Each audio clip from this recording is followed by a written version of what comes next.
నమస్కారం PVB news కి స్వాగతం. హెడ్లైన్స్ చూద్దాం.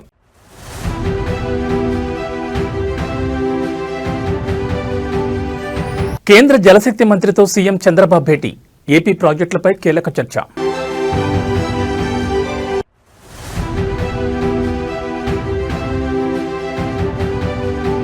గోదావరి జిల్లాల చిరకాల వాంఛను నెరవేర్చే దిశగా కీలక అడుగు. రేపు పవన్ కళ్యాణ్ చేతుల మీదుగా శంకుస్థాపన.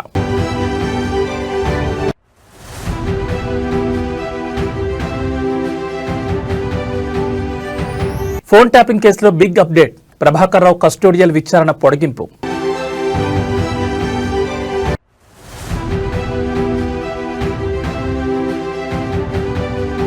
ఢిల్లీని ఉక్కిరిబిక్కిరి చేస్తున్న వాయు కాలుష్యం. ప్రయాణికులకు హెచ్చరికలు జారీ చేసిన ఎయిర్లైన్స్.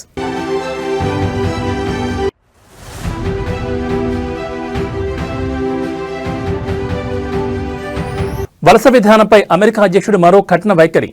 గ్రీన్ కార్డ్ లాటరీని నిలిపేసిన ట్రంప్. ఇక డీటెయిల్స్ చూస్తే ఉద్యోగ నియామకాల విషయంలో సర్వీస్ కమిషన్లు వేగంగా స్పందిస్తున్నాయని రాష్ట్రపతి ద్రౌపది ముర్ము అన్నారు. రామోజీ ఫిల్మ్ సిటీలో నిర్వహించిన పబ్లిక్ సర్వీస్ కమిషన్ చైర్పర్సన్ల నేషనల్ కాన్ఫరెన్స్లో మాట్లాడారు. 1950 తర్వాత యూపీఎస్సీ పబ్లిక్ సర్వీస్ కమిషన్ల ఏర్పాటు మొదలైందని తెలిపారు. ఈ కమిషన్ల విషయంలో రాజ్యాంగ నిర్మాత డాక్టర్ బిఆర్ అంబేద్కర్ కీలక పాత్ర పోషించారని పేర్కొన్నారు. ఉద్యోగాల భర్తీలో ఎదురవుతున్న సవాళ్లకు త్వరితగతిన పరిష్కారం అవసరమని చెప్పారు. నియామకాల్లో అత్యంత పారదర్శకతకు ప్రాధాన్యం ఇవ్వాలని రాష్ట్రపతి తెలిపారు. The makers of our constitution and nation builders like Sardar Patel changed the expectations from the public and civil services. In the discussions about the provisions concerning the Public Service Commissions, Baba Sahib Dr. Bhimrao Ambedkar made foundational contribution. Our constitution makers dedicated on an entire part of the constitution to service the Public Service Commissions. This highlights the significance they attach to the roles and functions of the Public Service Commissions for the Union and for the states. Our constitutional ideals of social, economic, and political justice and equality of status and of opportunity are most pertinent to the functioning of the Public Service Commissions. The preamble of Constitution, the fundamental right of equality of opportunity in matters of public employment of the directive principles guiding the state to secure a social order for the promotion of welfare of the people indicate the pathway for the Public Service Commissions. The Public Service Commissions should not only be guided by the ideals of equality of opportunity, but should also try to achieve the goal of equality of outcomes. In other words, the commissions are change agents who promote equality and equity. I acknowledge their contribution in guiding this change. Andhra Pradesh సాగునీటి ప్రాజెక్టులకు సంబంధించిన pending అంశాలపై CM Chandrababu Naidu దృష్టి సారించారు. రాష్ట్రానికి రావాల్సిన నిధులు, అనుమతుల సాధన లక్ష్యంగా ఈరోజు ఢిల్లీలో కేంద్ర జలశక్తి శాఖ మంత్రి సిఆర్ పాటిల్తో సమావేశమయ్యారు. రాష్ట్రానికి జీవనాధారమైన పోలవరం ప్రాజెక్టుతో పాటు జల్ జీవన్ మిషన్, ఇతర పథకాలకు నిధుల విడుదల, అంతర్రాష్ట్ర నదీ జలాల వివాదాలపై ఈ భేటీలో ప్రధానంగా చర్చించారు. రాష్ట్ర విభజన హామీల్లో భాగంగా ఆమోదం పొందిన ప్రాజెక్టులకు తక్షణమే ఆర్థిక సహాయం అందించాలని చంద్రబాబు కోరారు. ఏపీకి నీటి భద్రత చాలా కీలకమని, ఈ దిశగా కేంద్రం సానుకూల నిర్ణయాలు తీసుకోవాలని విజ్ఞప్తి చేశారు. జల్ జీవన్ మిషన్ అమలు కోసం 2025-26 ఆర్థిక సంవత్సరానికి అదనంగా 1000 కోట్లు కేటాయించాలని, రాష్ట్ర వాటాగా ఇప్పటికే ఖర్చు చేసిన 524.41 కోట్లకు సంబంధించిన కేంద్ర వాటాను విడుదల చేయాలని కోరారు. అలాగే పీఎం కృషి సించాయ్ యోజన కింద చెరువుల పునరుద్ధరణకు నిధులు మంజూరు చేయాలని విన్నవించారు. పోలవరం జాతీయ ప్రాజెక్టు పనుల పురోగతిని కేంద్ర మంత్రికి వివరించిన సీఎం పెండింగ్లో ఉన్న అనుమతులను వెంటనే మంజూరు చేయాలని కోరారు. రెండో దశ పనులకు అవసరమైన నిధులపై త్వరలోనే సమగ్ర నివేదిక సమర్పిస్తామని తెలిపారు. వంశధార ట్రిబ్యునల్ తీర్పును అమలు చేసి శ్రీకాకుళం జిల్లా కరువు ప్రాంతాలకు ఉపయోగపడే నేరడి బ్యారేజ్ నిర్మాణానికి అనుమతులు ఇవ్వాలని కోరారు.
ఉమ్మడి గోదావరి జిల్లాల ప్రజల దశాబ్దాల కలను సాకారం చేసే దిశగా కూటమి ప్రభుత్వం కీలక అడుగు వేస్తోంది. సుమారు 3,050 కోట్ల భారీ వ్యయంతో చేపట్టనున్న గోదావరి వాటర్ గ్రిడ్ ప్రాజెక్టు పనులకు ఉప ముఖ్యమంత్రి పవన్ కళ్యాణ్ రేపు శంకుస్థాపన చేయనున్నారు. పెరవలి వద్ద జాతీయ రహదారి 216 సమీపంలో ఈ కార్యక్రమానికి ఏర్పాట్లు చేస్తున్నారు. ఈ ప్రాజెక్టు ద్వారా 5 జిల్లాల్లోని 67.82 లక్షల మందికి సురక్షితమైన శుద్ధి చేసిన తాగునీటిని అందించనున్నారు. ఈ బృహత్తర పథకంలో భాగంగా ధవళేశ్వరం, బొబ్బర్లంక, వేమగిరి వద్ద గోదావరి జలాలను సేకరించి అత్యాధునిక సాంకేతికతతో శుద్ధి చేస్తారు.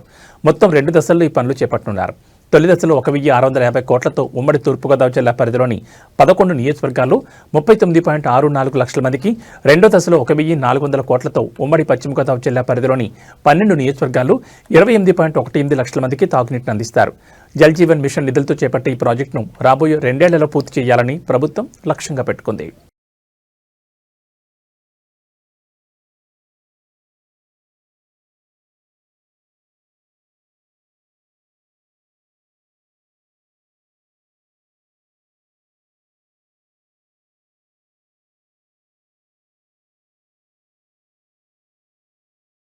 కష్టకాలంలో ఉన్నప్పుడు రాజమహేంద్రవరం ప్రజలు తమకిచ్చిన మద్దతు జీవితాంతం గుర్తుంటుందని రాష్ట్ర ఐటీ విద్యాశాఖల మంత్రి నారా లోకేష్ అన్నారు. తూర్పుగోదావరి జిల్లాలో ఆయన పర్యటించారు. రాజమండ్రి విమానాశ్రయానికి చేరుకున్న ఆయనకు అడుగడుగున ఆత్మీయ స్వాగతం లభించింది. బోరుగుపూడి జంక్షన్ వద్ద రోడా చైర్మన్ బోర్డు వెంకటరమణ చౌదరి ఆధ్వర్యంలో, గాడాల గ్రామంలో లాలాచెరువు జంక్షన్ వద్ద రాజమహేంద్రవరం సిటీ ఎమ్మెల్యే ఆదిరెడ్డి శ్రీనివాస్ ఆధ్వర్యంలో, క్వారీ మార్కెట్ జంక్షన్ వద్ద టీడీపీ నాయకులు, కార్యకర్తలు, ప్రజలు పెద్ద ఎత్తున తరలివచ్చి మంత్రి లోకేష్కు గోదావరి జిల్లాల శైలి ఆత్మీయ స్వాగతం పలికారు. ఈ సందర్భంగా ప్రతిభా కళాశాల వద్ద మంత్రి లోకేష్ విద్యార్థులతో సెల్ఫీలు దిగారు. తద్వారా తాను వారిలో ఒకరినే అనే భావనను విద్యార్థులు కల్పించారు. ఈ సందర్భాన్ని పురస్కరించుకుని ఎక్స్ వేదికగా భావోద్వేగమైన పోస్ట్ చేశారు మంత్రి లోకేష్. గోదావరి ప్రజలతో తనకున్న అనుబంధాన్ని, వారి పట్ల తనకున్న అభిమానాన్ని పంచుకున్నారు. గోదావరి ఎంత స్వచ్ఛంగా ఉంటుందో తూర్పుగోదావరి జిల్లా ప్రజలు కూడా అంతే స్వచ్ఛంగా ఉంటారన్నారు. వారు చూపించే మమకారం, వెటకారం ఎప్పటికీ మర్చిపోలేదని పేర్కొన్నారు.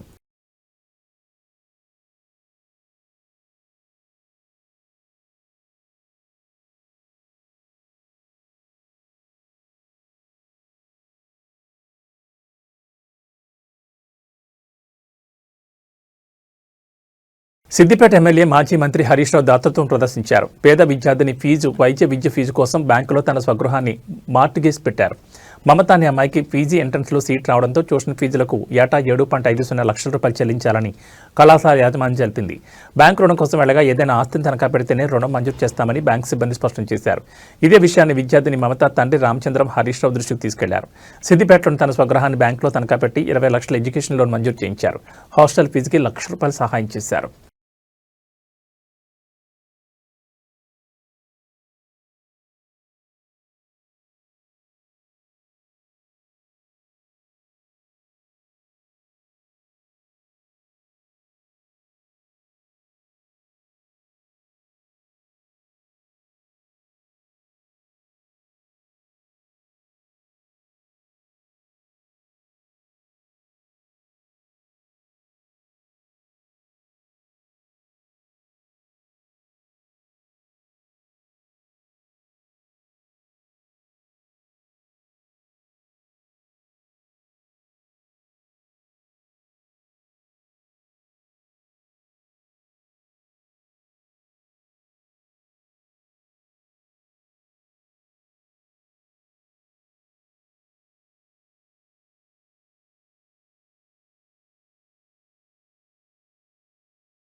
రెండు తెలుగు రాష్ట్రాల్లో సంచలనం సృష్టించిన ఫోన్ ట్యాపింగ్ కేసుపై ఇవాళ సుప్రీంకోర్టులో విచారణ కొనసాగుతోంది. ధర్మాసనం ఆదేశాల మేరకు డిసెంబర్ 12న కేసులో ప్రధాన నిందితుడు మాజీ ఎస్ఐబీ చీఫ్ ప్రభాకర్ రావు లొంగిపోయిన విషయం తెలిసిందే.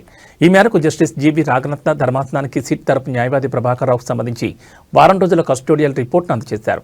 అయితే ఆ రిపోర్టులో చివరిగా నిందితుడి విచారణకు ఏమాత్రం సహకరించడం లేదని, మరోసారి కస్టోడియల్ విచారణ అవసరం ఉందని పేర్కొన్నారు. ఇరుపక్షాల వాదనలు లేవన్న సుప్రీం ధర్మాసనం ఈ నెల 25 వరకు ప్రభాకర్ రావు కస్టోడియల్ విచారణను పొడిగిస్తున్నట్లుగా ప్రకటించింది.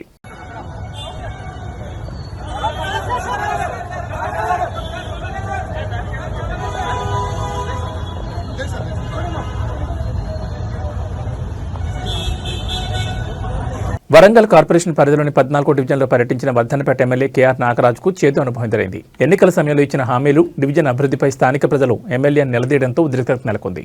డివిజన్ సమస్యలను పరిశీలించేందుకు వచ్చిన ఎమ్మెల్యేను చూడగానే స్థానికులు ఒక్కసారిగా చుట్టుముట్టారు. తమ ప్రాంతంలో డ్రైనేజ్ వ్యవస్థ అస్తవ్యస్తంగా ఉందని, రోడ్ల మరమ్మతులు జరగడం లేదని ఆగ్రహం వ్యక్తం చేశారు. గెలిచిన తర్వాత ఇప్పుడు కనిపిస్తున్నారా, అభివృద్ధి ఎప్పుడు చేస్తారంటూ ప్రజలు ప్రశ్నల వర్షం కురిపించారు. ప్రజల నుంచి ఊహించని రీతిలో నిరసన వ్యక్తం కావడంతో ఎమ్మెల్యే కేఆర్ నాగరాజుకు ఏం చేయాలో పాల్పలేదు. స్థానికుల నిలదీతకు సరైన సమాధానం చెప్పలేక అక్కడి నుంచి మౌనంగా వెనుదిరిగి వెళ్లిపోయారు. ఈ ఘటన వరంగల్ రాజకీయ వర్గాల్లో చర్చనీయాంశంగా మారింది. అధికార పార్టీ ఎమ్మెల్యేపై ప్రజలు ఇలా బహిరంగంగా తిరగబడ్డంపై రాజకీయ విశ్లేషకులు ఆసక్తిగా చూస్తున్నారు.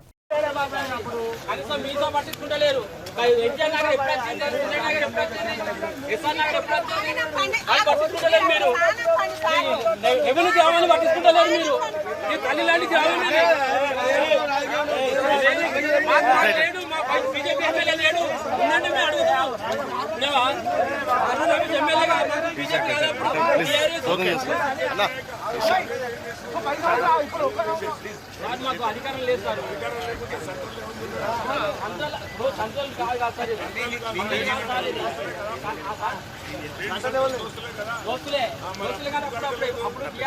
ఓకే అన్న, ఓకే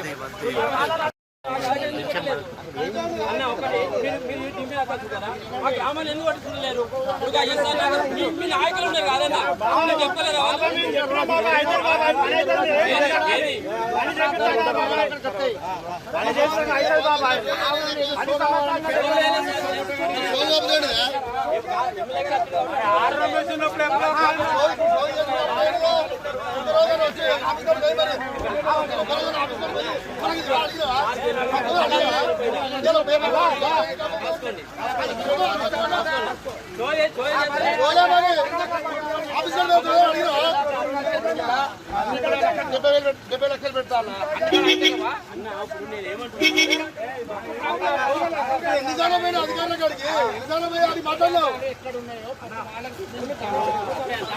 నేడు రెండో రోజు ఐబొమ్మ రవి కస్టడీ విచారణ సాగుతోంది. మొత్తం 12 రోజుల పాటు ఐబొమ్మ రవిని విచారణకు నాంపల్లి న్యాయస్థానం అనుమతించింది. నిన్నటి నుంచి ఐబొమ్మ రవిని కస్టడీలోకి తీసుకుని విచారించిన పోలీసులు నేడు రెండో రోజు కూడా విచారించనున్నారు.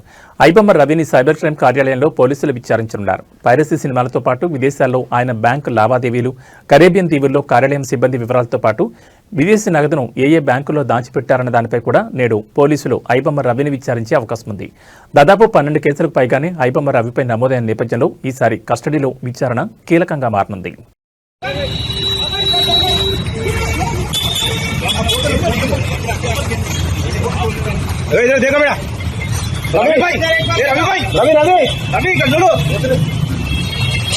వైసీపీ నేత హిందూపురం మాజీ ఎంపీ గోరంట్ల మాధవ్ తాడేపల్లి పోలీస్ స్టేషన్కి వెళ్లారు. అక్కడ పోలీసుల ముందు విచారణకు హాజరయ్యారు.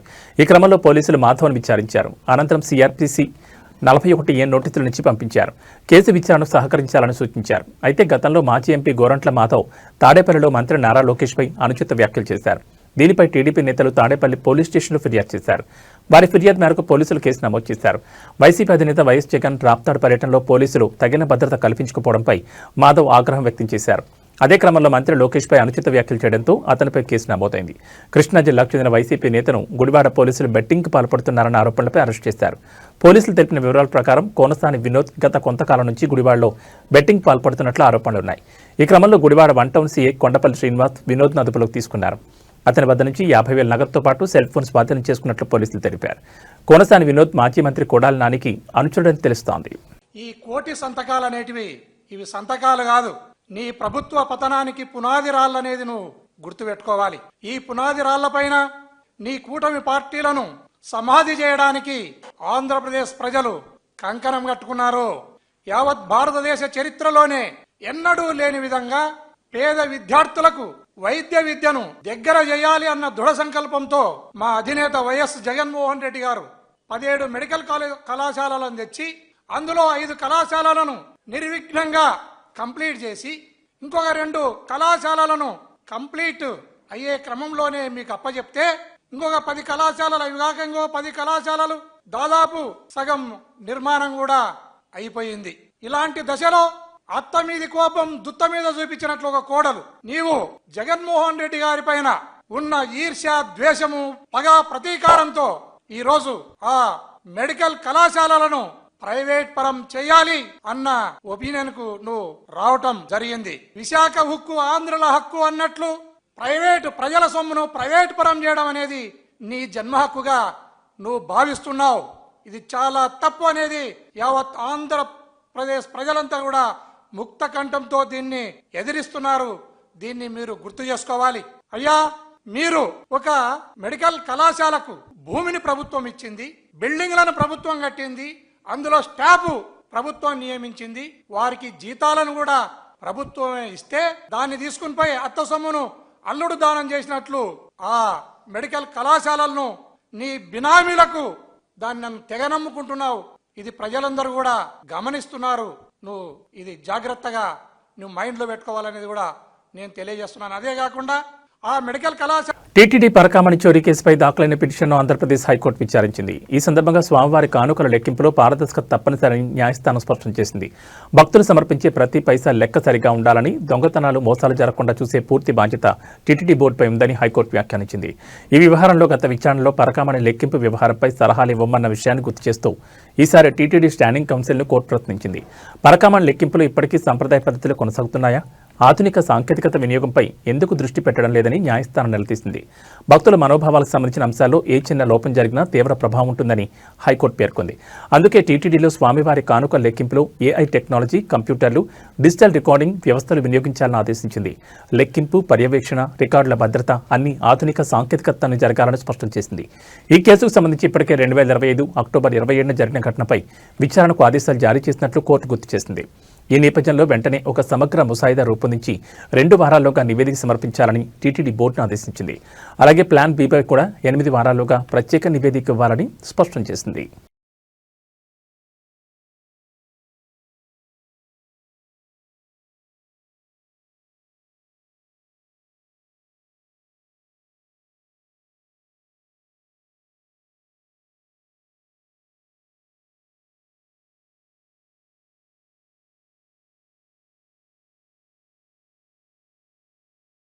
పెద్దపల్లి జిల్లా మందని మండలం అడవి సోమన్పల్లిలో మానేరు నదిపై నిర్మించిన చెక్ డ్యాం ధ్వంసానికి కారణం పేల్చివేతనే అనే అనుమానాలు బలపడుతున్నాయి. ఘటనా స్థలంలో శిథిలాలను పరిశీలిస్తే దిగువ కాకుండా ఎగువ భాగం వైపు పడి ఉండడమే ఇందుకు కారణమని తెలుస్తోంది. ఇదే వాదనను ఇంజనీరింగ్ నిపుణులు గట్టిగా వినిపిస్తున్నారు. చెక్ డ్యాం ఎగువ భాగంలో ఇసుక అక్రమ రవాణాకు తెరతీసేందుకు పేల్చివేత కుట్ర పన్నారని స్థానికులు ఆరోపిస్తున్నారు. క్షేత్రస్థాయిలో పరిశీలించిన మందని ఐబీడీఈ రమేష్ బాబు, ఏఏ నిఖిల్ చెక్ డ్యాంను ధ్వంసం చేశారని అభిప్రాయానికి వచ్చారు. ఈ మేరకు పోలీసులకు ఫిర్యాదు చేశారు. గతంలో 12 లక్షల క్యూసెక్ల వరదను తట్టుకుని నిలిచిన చెక్ డ్యాం ఇప్పుడు అతి తక్కువ ప్రవాహం ఉన్నప్పుడు ఎలా కూలిపోతుందని ఫిర్యాదులో అనుమానాలు పేర్కొన్నారు. ఐబీ అధికారులు చెప్తున్నట్లుగా చెక్ డ్యాంలో కనీసం 1,00,000 క్యూసెక్లు కూడా నిలవలేని సమయంలో, ఎగువ నుంచి 1000 క్యూసెక్ల వరద కూడా రాని సమయంలో ఎలా కొట్టుకుపోతుందని, ఇది ఖచ్చితంగా ధ్వంసమేనని బలంగా చెప్పారు. చెక్ డ్యాం ఘటనపై ఇరిగేషన్ అధికారులు ఫిర్యాదు చేస్తే ఎఫ్ఐఆర్ నమోదు చేయడానికి పోలీసులు ముందుగా నిరాకరించినట్లు సమాచారం. ధ్వంసం అనే పదాన్ని తొలగించి నాణ్యతా లోపంతో కూలినట్లుగా ఫిర్యాదు చేస్తే తీసుకుంటామని పోలీసులు మాట్లాడినట్టు తెలిసింది. చెక్ డ్యాంను ధ్వంసం చేశారనడానికి ఉన్న ఆధారాలను ఇరిగేషన్ ఇంజనీరింగ్ అధికారులు పోలీసులకు చూపించి గట్టిగా వాదించడంతో అప్పుడు పోలీసులు కేసు నమోదు చేశారని సమాచారం.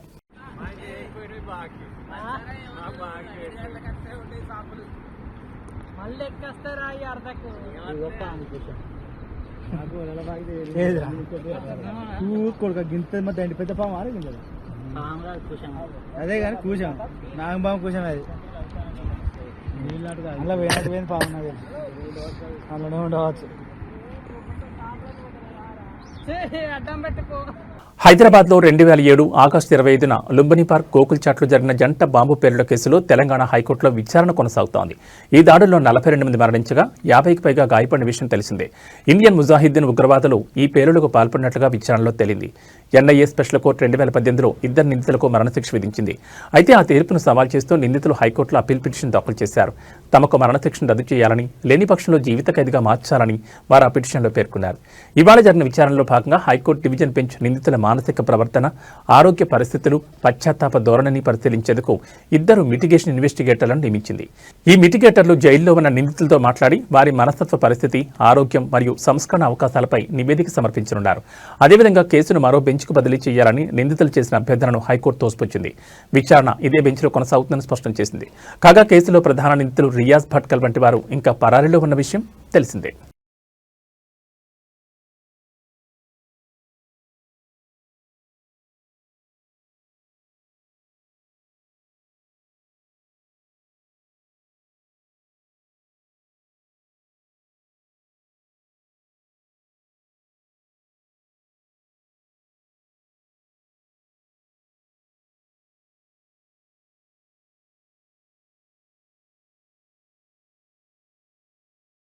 దేశ రాజధాని ఢిల్లీని ఇవాళ దట్టమైన పొగమంచు కమ్మేసింది. దీని కారణంగా దృశ్య స్పష్టత తీవ్రంగా పడిపోవడంతో విమాన రాకపోకలపై తీవ్ర ప్రభావం పడింది.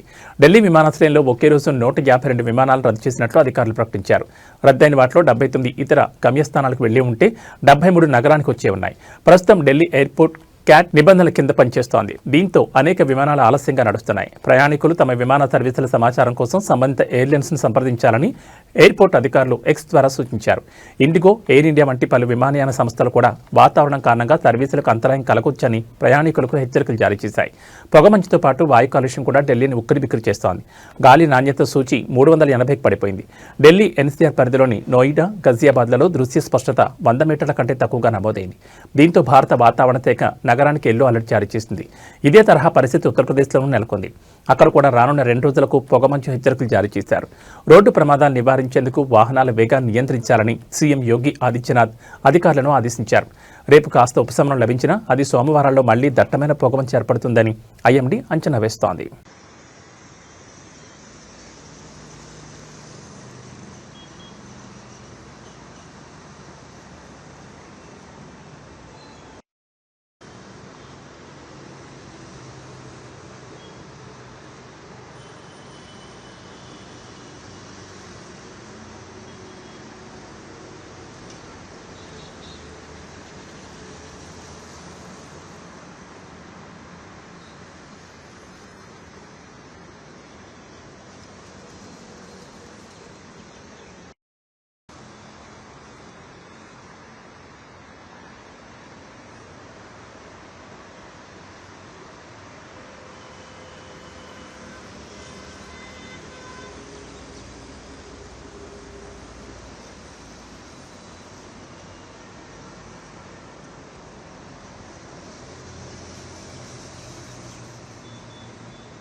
వలస విధానంపై అమెరికా అధ్యక్షుడు డొనాల్డ్ ట్రంప్ మరో సంచలన నిర్ణయం తీసుకున్నారు. బ్రౌన్ ఎంఐటీ యూనివర్సిటీలో కాల్పులకు పాల్పడిన నిందితుడు లాటరీ వీసా ద్వారానే దేశంలోకి ప్రవేశించాడని తేలడంతో గ్రీన్ కార్డ్ లాటరీ కార్యక్రమం తక్షణమే నిలిపివేస్తున్నట్లు ప్రకటించారు.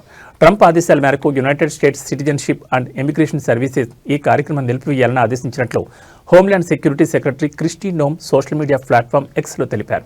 ఇంతటి ఘోరానికి పాల్పడిన వ్యక్తిని మన దేశంలోకి అస్సలు అనుమతించాల్సింది కాదని ఆమె పేర్కొన్నారు. పోర్చుగల్ జాతీయుడైన క్లాడియో నెవెస్ వాలెంట్ బ్రౌన్ యూనివర్సిటీలో కాల్పులు జరిపి 2 విద్యార్థులను చంపి మరో 9 మందిని గాయపరిచాడు. అలాగే MITలో ఒక ప్రొఫెసర్ను కూడా హత్య చేశాడు. ఆ తర్వాత గురువారం సాయంత్రం తుపాకీతో కాల్చుకుని ఆత్మహత్య చేసుకున్నట్లు అధికారులు వెల్లడించారు. నిందితుడు 2017లో డైవర్సిటీ వీసా లాటరీ ద్వారానే చట్టబద్ధమైన శాశ్వత నివాస హోదా పొందాడని US అటార్నీ లియా ఫోలీ తెలిపారు. అమెరికాలో తక్కువ ప్రాతినిధ్యం ఉన్న దేశాల వారికి ప్రతి ఏటా లాటరీ పద్ధతిలో 50,000 గ్రీన్ కార్డులు జారీ చేసేందుకు కాంగ్రెస్ ఈ డైవర్సిటీ వీసా ప్రోగ్రాంను రూపొందించింది. ట్రంప్ చాలా కాలంగా ఈ లాటరీ విధానాన్ని వ్యతిరేకిస్తున్నారు. తాజా ఘటనను కారణంగా చూపి తన వలస విధాన లక్ష్యాలను ముందుకు తీసుకెళ్తున్నారని విశ్లేషకులు భావిస్తున్నారు. ఈ నిర్ణయంపై న్యాయపరమైన సవాలు ఎదురయ్యే అవకాశం ఉంది. Well, we keep it, I guess. Where does it go? What port does it go to? Well, you have to follow the tanker. You know, you're a good newsman. Just follow the tanker. Do you know where Follow, it's going? Was it follow going it. to Get a helicopter and follow the tanker. Is it true it's going to But we're gonna, I assume we're gonna keep the. ఇవి ఈ bulletin విశేషాలు. మరో బులెటిన్లో మళ్ళీ కలుసుకుందాం. నమస్కారం.